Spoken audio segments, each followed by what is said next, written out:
The U.S. military wages war in every kind of environment. They storm beaches, race across deserts, and slog through jungles. Since the battles of Tora Bora and Operation Anaconda, the military has been fighting high in the mountains of Afghanistan. In this land of towering peaks and freezing winters, it's a fight against the enemy and the elements. These extreme conditions require special skills. This is mountain warfare. The winter conditions in the eastern part of Afghanistan can get very bad. We're talking about jumping out of the back of a helicopter into 3 or 4 feet of snow. Bone-chilling temperatures at night, well below zero with a clear sky and howling winds. The mountains of Afghanistan have elevations up to 24,000 feet. Hiking these steep slopes, loaded down with over 100 pounds of provisions, cold weather gear, and weapons, pushes men to their limits. Ounces equal pounds and pounds equal pain. The ability to dig down deep and sort of nug through when your legs are on fire and your back hurts and your shoulders are stinging and you're sweating. That's really, really an important facet of operating effectively in this environment. We see guys pushing past what they thought was their limit every day.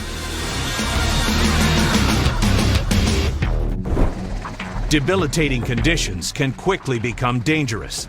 They demand every ounce of endurance. Cold weather and high altitude injuries will kill you just by themselves. Hiking, fighting, and surviving when the air gets thin can be deadly. You can get high altitude sickness, and that'll just range at 6, 7, 8, 9,000 feet. People just getting headaches, feeling sick. Once you get above 10,000 feet, it can actually cripple people. High altitudes deprive the brain of oxygen. Decision-making suffers, and the body responds more slowly.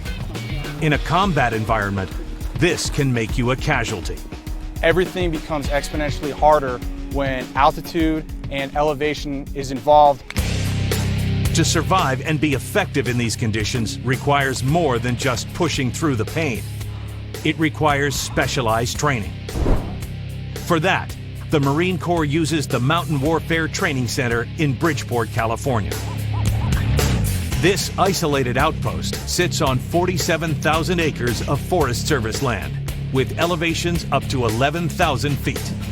The training at Bridgeport is absolutely critical for a battalion or a Marine's workup before he deploys to Afghanistan. The center was started in 1951 as a response to the many cold weather casualties during the Korean War.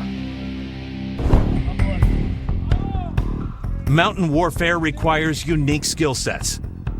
Mountaineering and rock climbing are essential to a platoon's effectiveness. In a combat environment, units must go up and over an obstacle, no matter the size. So one of the things we say up here is beans, bullets, and band-aids go up, and casualties come down. We're doing some of our more technical training aspects, enabling a unit to get over a vertical obstacle. Marines partner up and alternate between climbing and belaying. Right there. There you go. Climbers place holds in the rock to protect themselves from falling too far should they slip. That protection must be tested. You're up pretty high, and it can be terrifying to some people to just basically trust that protection, be confident not only in the protection that you place, but also your climbing partner, that person at the bottom that's belaying you, because it's really, your life is in their hands.